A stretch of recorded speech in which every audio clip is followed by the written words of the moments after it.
여러분, 너무 더우시죠? 그래도 어느덧 7월 마지막 날이 되었습니다.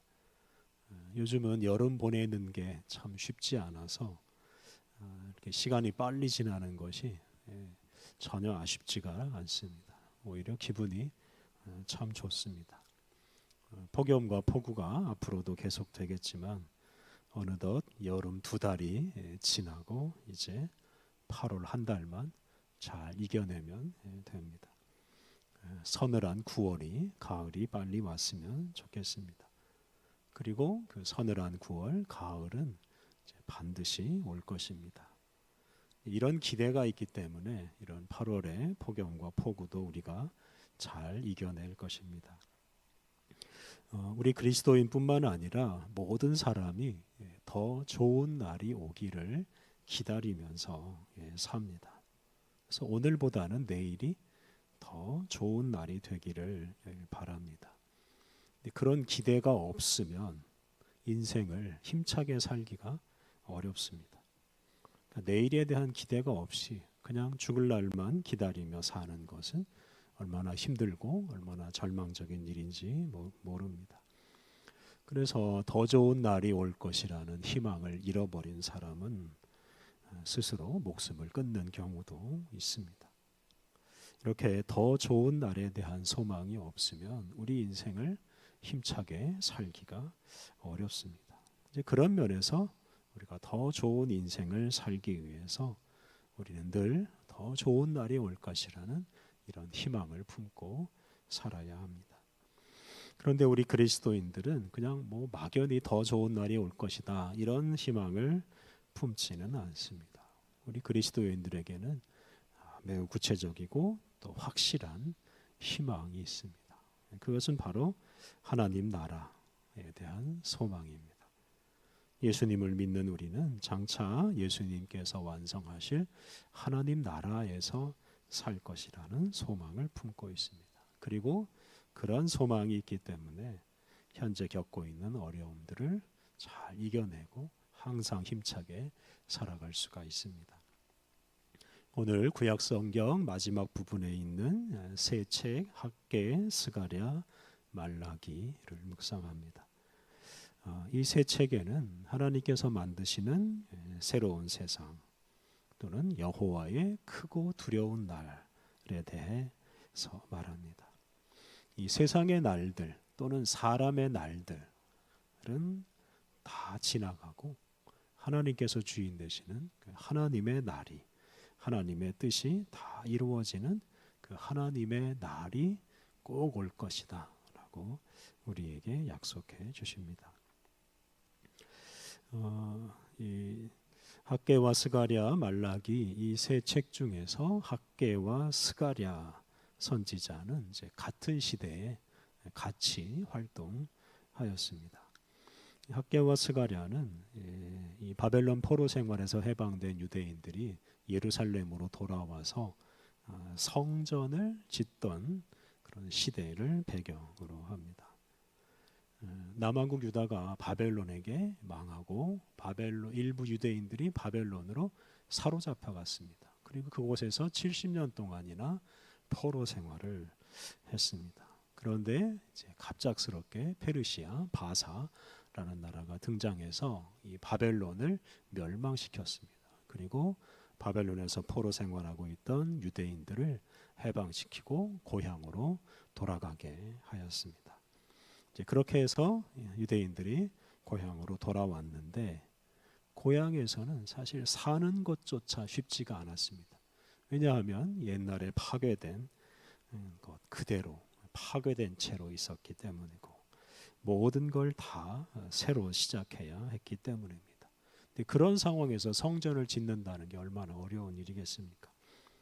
게다가 소위 사마리아 사람들처럼 이렇게 성전 건축을 방해하는 사람들도 많았습니다. 이 때문에 예루살렘으로 돌아온 유대인들이 가장 먼저 성전을 짓기 시작을 했는데 얼마 지나지 않아서 그 공사가 중단되고 말았습니다. 그렇게 성전 건축 공사가 중단되어 있을 때 이 학개와 스가랴 이 두 선지자가 등장해서 하나님 말씀을 전하면서 성전 공사를 다시 시작해야 된다 하는 하나님의 말씀을 전했습니다. 먼저 학개의 선지자는 이 페르시아 황제 다리오 왕 제2년 때가 주전 520년 그때 등장해서 주로 당시 지도자였던 총독 스룹바벨과 대제사장 여호수아에게 하나님 말씀을 전했습니다. 이 스룹바벨과 여호수아 이 두 지도자가 정말 어려운 여건에서 백성들을 이끌고 새로운 성전을 짓고 있었습니다. 그래서 학개와 스가랴 두 선지자 모두 이 두 지도자에게 힘을 주는 말씀을 많이 전했습니다. 학개 선지자가 등장해서 처음으로 전한 말씀은 이 중단된 성전 공사를 다시 시작하라 하는 말씀입니다. 우리 학개에서 1장 8절 말씀을 같이 읽어보겠습니다. 학개 1장 8절 말씀 조금만 앞으로 가시면 됩니다. 학개 1장 8절 말씀 우리 같이 읽겠습니다. 시작. 너희는 산에 올라가서 나무를 가져다가 성전을 건축하라. 그리하면 내가 그것으로 말미암아 기뻐하고 또 영광을 얻으리라. 여호와가 말하였느니라. 이 당시 사람들은 성전 건축이 중단되다 보니까 아예 성전 건축은 이제 신경을 안 쓰고 대신에 자기 집을 짓고 또 자기 생업에 열중하는 사람들이 많았습니다. 학개 선지자는 그렇게 살아서는 안 되고 먼저 성전을 건축해야 된다라고 말했습니다. 또 그 당시에 흉년이 들었는데 그것이 성전 건축을 중단하고 그냥 자기 생업에만 몰두하고 있었기 때문이다라고 책망도 했습니다. 그래서 학개 선지자는 정말 이전 시대하고 다르게 살려면 단지 생계를 유지하기 위한 생활에서 벗어나서 성전을 짓고 성전에서 하나님께 예배하며 살아야 된다라고 권면해 주었습니다. 그러면서 학개는 이제 성전을 짓고 나면 이제 새로운 시대가 열린다라고 말했습니다. 우리 학개 2장 말씀도 한번 내보겠습니다. 학개 2장 6절과 7절 말씀. 학개 2장 6절과 7절 말씀 우리 같이 읽겠습니다. 만군의 여호와가 이같이 말하노라. 조금 있으면 내가 하늘과 땅과 바다와 육지를 진동시킬 것이요 또한 모든 나라를 진동시킬 것이며 모든 나라의 보배가 이르리니 내가 이 성전의 영광이 충만하게 하리라. 만군의 여호와의 말이니라. 이렇게 성전이 완공되면 이 성전을 중심으로 새로운 시대가 열릴 것을 예고하였습니다. 또 다른 부분을 보면 성전을 완공하면 농산물도 풍성하게 될 것이다 라는 약속도 해주었습니다. 이렇게 성전을 짓고 성전에서 함께 예배드리며 살아갈 때 새로운 시대, 모든 것이 풍성한 시대가 열릴 것이라고 하였습니다. 이렇게 학개가 전한 하나님의 말씀을 듣고 당시 사람들이 이제 힘을 내서 용기를 내서 다시 성전 건축을 시작하고 그리고 마침내 완공하였습니다. 그 후에 이제 이스라엘 민족은 이 성전을 중심으로 살면서 이전과는 정말 완전히 다른 그런 새로운 민족으로 거듭나게 됩니다. 학개 다음에는 스가랴서가 나오는데요. 스가랴 1장부터 6장까지 말씀은 이제 학개와 똑같은 시대를 배경으로 합니다. 스가랴 선지자 역시 사람들에게 성전을 건축하라 하는 말씀을 전했습니다. 특히 스가랴 선지자는 사람들의 회개를 촉구하면서도 당시 정말 어려운 상황에서 성전을 짓던 그 사람들 또 지도자 스룹바벨과 여호수아를 격려하고 그들에게 희망을 주는 말씀을 많이 전했습니다. 스가랴 1장부터 6장에는 8가지 환상이 나옵니다. 이 환상들이 다 희망을 주는 그런 환상들입니다. 특히 유대인 지도자들 여호수아와 스룹바벨에게 힘을 주는 말씀이었습니다. 그래서 그 8가지 환상을 통해서 이 여호수아와 스룹바벨을 중심으로 해서 성전을 반드시 완공할 것이고, 성전을 완공한 후에는 새로운 시대가 시작된다라고 하였습니다. 그래서 당시 사람들이 이제 이런 이 스가랴 선지자가 전해준 이 말씀을 듣고 또 힘을 얻어서 성전을 완공하게 됩니다. 여기 8가지 환상 중에서 이 스가랴가 전한 그 격려의 말씀 중에서 이 스룹바벨, 총독 스룹바벨에게 하신 말씀이 유명한 구절이 하나 있습니다. 우리 4장 6절 말씀을 같이 읽어보겠습니다.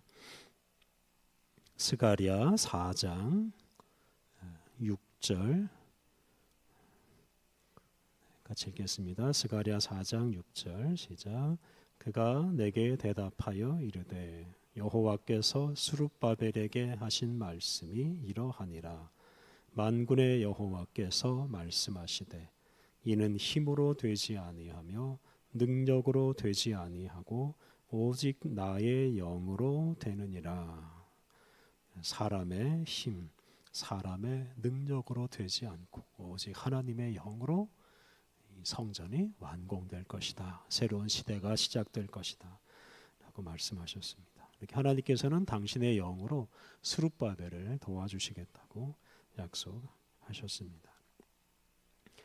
이렇게 1장부터 6장까지는 학개와 같은 시대에 기록된 말씀이고, 7장과 8장 말씀은 이제 성전이 완공된 후 2년 정도 뒤에 선포된 하나님의 말씀입니다. 여기를 보면 베델 사람들이 금식에 대해서 질문을 하는데 그 금식 질문에 대한 하나님의 대답, 하나님의 말씀입니다. 이 당시 사람들은 예루살렘 성이 파괴되고 또 나라가 망한 것을 기억하면서 해마다 4월과 5월과 7월에 금식을 했습니다. 금식이 쉬운 일은 아니지 않습니까? 그래서 베델 사람들이 이런 금식을 언제까지 해야 되느냐, 이제 그만해도 되지 않느냐 라는 질문을 스가랴를 통해서 하나님께 하였습니다. 이렇게 금식을 언제까지 해야 되느냐, 꼭 해야 되느냐 이렇게 질문했을 때 금식이 문제가 아니고 공의로운 삶과 가난하고 약한 사람들을 사랑하는 것이 더 중요하다라고 말했습니다. 그리고 나라가 망한 것은 금식하지 않았기 때문에 망한 게 아니라 공의와 사랑을 실천하지 않았기 때문이다 라고 또 말씀했습니다. 그래서 결론적으로는 금식을 계속하느냐 하지 않느냐 이건 하나도 중요하지 않고, 그건 해도 되고 안 해도 되는데 바르게 살고 사랑하면서 살아가는 것은 반드시 해야 된다라고 말씀하셨습니다. 8장에 만군의 여호와가 이같이 말하노라 라고 시작하는 이제 10가지 말씀들이 나옵니다. 이 말씀들은 이제 하나님의 역사로 예루살렘 전체가 새로워질 것이고 이 예루살렘이 세계의 중심이 될 것이다 라고 말했습니다. 그리고 그런 시대를 위해서는 사람들이 정의와 사랑, 정의와 자비를 실천해야 된다 라고 16절, 17절에서 말했습니다. 이렇게 스가랴 선지자는 바르게 살아가야 된다, 사랑해야 된다라는 걸 강조했습니다. 바벨론 포로 생활에서 돌아온 유대인들은 성전만 건축하면 그 다음부터는 뭔가 새로운 시대가 자동으로 열릴 것이다 라고 생각을 했는데 그것만으로는 새로운 시대가 올 수가 없습니다. 하나님의 말씀에 온전히 복종해서 바르게 살아갈 때 세상에 변화가 시작되고 새로운 시대가 옵니다. 성전과 제사는 보조적인 수단입니다. 그걸 통해서 정의와 사랑을 실천할 때 좋은 세상이 이루어질 수가 있습니다. 스가랴 9장부터 11장까지 말씀은 성전 건축 이후에 200여 년이 지난 그리스라는 헬라라는 나라가 다스리던 시대를 배경으로 합니다. 9장 13절에 보면 이제 헬라라는 단어가 나옵니다. 이제 당시에 헬라 사람들, 그 악한 헬라의 권력자들이 나라를, 유대인들을 지배하고 있었는데요. 하나님께서는 그런 악한 권력자들을 다 없애버리시고 새로운 지도자를 세우시겠다고 약속해 주셨습니다. 특히 메시아가 오셔서 이스라엘 민족의 고통을 다 없애고 새로운 세상을 이룰 것이다 라고 예고했습니다. 하나님께서 약속하신 그 새로운 메시아의 모습이 아주 특별한데요. 우리 9장, 스가랴 9장 9절 말씀을 같이 읽어보겠습니다. 우리가 성탄절 절기 때 주로 묵상하는 말씀인데요. 스가랴 9장 9절 말씀 같이 읽겠습니다. 시온에 따라 크게 기뻐할지어다. 예루살렘에 따라 즐거이 부를지어다. 보라, 내 왕이 내게 임하시나니 그는 공의로우시며 구원을 베푸시며 겸손하여서 나귀를 타시나니 나귀의 작은 것 곧 나귀 새끼니라. 장차 오실 메시아는 이렇게 무력, 권력 이런 걸 내세우는 그런 사람이 아니라 겸손한, 나귀를 타고 오는 그런 겸손한 왕이시다. 그런 메시아가 다스리는 새로운 세상이 이루어질 것이라고 예고하였습니다. 스가랴 마지막 부분 12장부터 14장까지 말씀은 또 다른 시대를 배경으로 합니다. 스가랴는 이렇게 크게 세 부분으로 나뉘는데 이 마지막 부분, 세 번째 부분을 제3스가랴라고도 부르고, 이게 종말에 관한 말씀이어서 스가랴의 묵시록이라고도 부릅니다. 그래서 여기에서는 세상의 종말에 대해서 말합니다. 이 당시 상황을 정확하게 알 수 없습니다만 유대인들이 이방인들에게 아주 큰 고통을 겪고 있었던 것 같습니다. 그런 시대에 하나님께서는 그들이 겪는, 그 당신의 백성들이 겪는 그 고통을 통해서 당신의 백성을 정화, 깨끗하게 만드실 것이다 라고 12장, 13장에서 말씀하셨습니다. 이렇게 환난과 고통을 통해서 하나님의 백성들이 새로운 사람으로 거듭나게 될 것이다 라고 하셨고, 그리고 이제 그들을 통해서 새로운 세상, 새로운 시대를 만들 것이다 라고 14장에서 말합니다. 그래서 이 마지막 시대에는 하나님만이 홀로 왕으로 천하를 다스리게 될 것이고, 특히 거룩한 것과 속된 것이 구분되지 않는 모든 것이 거룩한 세상이 될 것이다 라고 말했습니다. 이 모든 것이 거룩하게 될 것이다 라는 말씀을 14장 20절에서 말하는데요. 우리 잠시 14장 20절을 같이 읽어보겠습니다. 스가랴 14장 20절 같이 읽겠습니다. 그 날에는 말방울에까지 여호와께 성결이라 기록될 것이라. 여호와의 전에 있는 모든 소치 제단 앞 주발과 다름이 없을 것이니. 이 말방울, 하찮은 말방울까지도 거룩한 물건이 된다고 했습니다. 이 성전이나 성전 바깥, 지성소나 지성소 바깥이나 이런 구분들이 다 사라집니다. 거룩한 것, 속된 것, 구분이 사라지고 모든 물건이 거룩해지고 모든 사람이 거룩해지는 세상, 바로 그런 세상이 하나님께서 이루시는 세상의 특징입니다. 이제 마지막 책 말라기를 묵상하는데요. 말라기 선지자는 학개와 스가랴 선지자보다 조금 늦은 시대에 활동했습니다. 말라기는 이제 성전이 완공되고 아마도 에스라와 느헤미야 이 두 분을 중심으로 유대인들이 개혁을 하고 있을 때 활동한 것으로 추정을 합니다.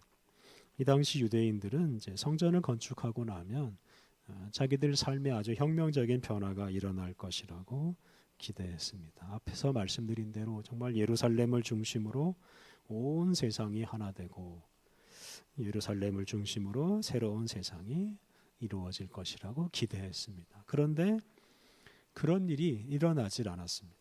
이전하고 똑같이 그냥 하루하루 힘들게 살았습니다. 이제 그러자 유대인들이 크게 실망하고 하나님을 원망하기 시작했습니다. 그래서 1장 2절을 보면 하나님 우리를 사랑하는 거 맞습니까? 뭐 이렇게 원망도 했습니다. 또 원망할 뿐만 아니라 아주 형식적인 예배를 드렸습니다. 제물 중에서도 아주 못난 제물, 하나님께 바칠 수 없는 그런 제물을 하나님께 바치기도 했습니다. 또 이방 여인들과 함부로 혼인하고 또 함부로 이혼도 했습니다.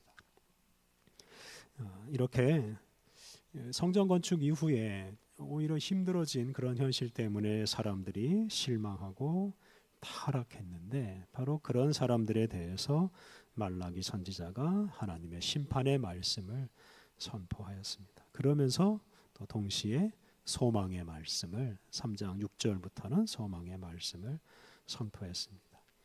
말라기 선지자는 새로운 시대가 오는데 그런 새로운 시대에서 살고자 하는 사람은 회개하고 바르게 살아야 한다 하는 것을 강조하였습니다. 앞서 스가랴 선지자가 말한 것과 같습니다. 특히 이제 말라기 마지막 부분 4장을 보면 하나님께서 새로운 세상을 만드실 것이라고 약속하시는데요. 특히 하나님께서 당신의 뜻을 완성하기 전에 즉 여호와의 크고 두려운 날이 이르기 전에 엘리야 선지자를 보내시겠다 하는 말씀이 있습니다. 오늘 읽은 4장 1절부터 6절에 있는데요. 그 중에서 5절과 6절 말씀 말라기 4장 5절과 6절 우리 같이 읽어보겠습니다. 보라 여호와의 크고 두려운 날이 이르기 전에 내가 선지자 엘리야를 너희에게 보내리니 그가 아버지의 마음을 자녀에게로 돌이키게 하고 자녀들의 마음을 그들의 아버지에게로 돌이키게 하리라. 돌이키지 아니하면 두렵건대 내가 와서 저주로 그 땅을 칠까 하노라 하시니라. 이렇게 여호와의 크고 두려운 날이 이르기 전에 엘리야를 보내셔서 그 엘리야로 하여금 하나님께서 하실 일들을 미리 다 준비하게 하시겠다라고 하셨습니다. 그런데 이제 이거에 대한 우리 예수님의 해석이 중요합니다. 이 마태복음 11장 14절을 보면 이 말라기에서 예언한 이 선지자 엘리야는 바로 세례 요한이다라고 말씀하셨습니다. 그리고 세례 요한이 준비한 길을 따라서 당신이 오셨다. 그러니까 당신이 곧 이 말라기 선지자가 예언한 세상 마지막 날에 오실 하나님이시라고 하였습니다. 이렇게 예수님께서는 당신이 바로 하나님의 나라를 완성할 분이요 여호와의 크고 두려운 날이 오게 하시는 분이라고 말씀하셨습니다. 이렇게 스가랴와 말라기 선지자는 구약 시대를 넘어서는 이런 새로운 미래, 새로운 시대에 여호와의 날이 이를 것이라고 하였습니다. 그날은 세계 모든 민족이 한 통치자, 즉 하나님의 다스림 아래에서 살아가는 나라입니다. 하나님께서 홀로 다스리시는 하나님만이 왕이 되시는 그런 나라이기에 그날에는 나라도 없고 국경도 없고 세계의 모든 통치자들이 다 사라지게 됩니다. 그리고 그러한 날, 그 하나님의 나라는 어떤 사람의 힘이나 군사력으로 오는 것이 아닙니다. 하나님께서 보내주신 평화의 임금 메시아 예수님, 그 예수님을 통해서 이 하나님의 나라가 완성됩니다. 이 여호와의 날, 또 하나님의 나라는 반드시 이루어집니다. 그리고 지금 우리가 살고 있는 이 시대, 이 세상은 끝이 납니다. 그리고 예수님께서 왕이 되셔서 홀로 다스리시는 아름다운 세상, 하나님의 나라가 이루어질 것입니다.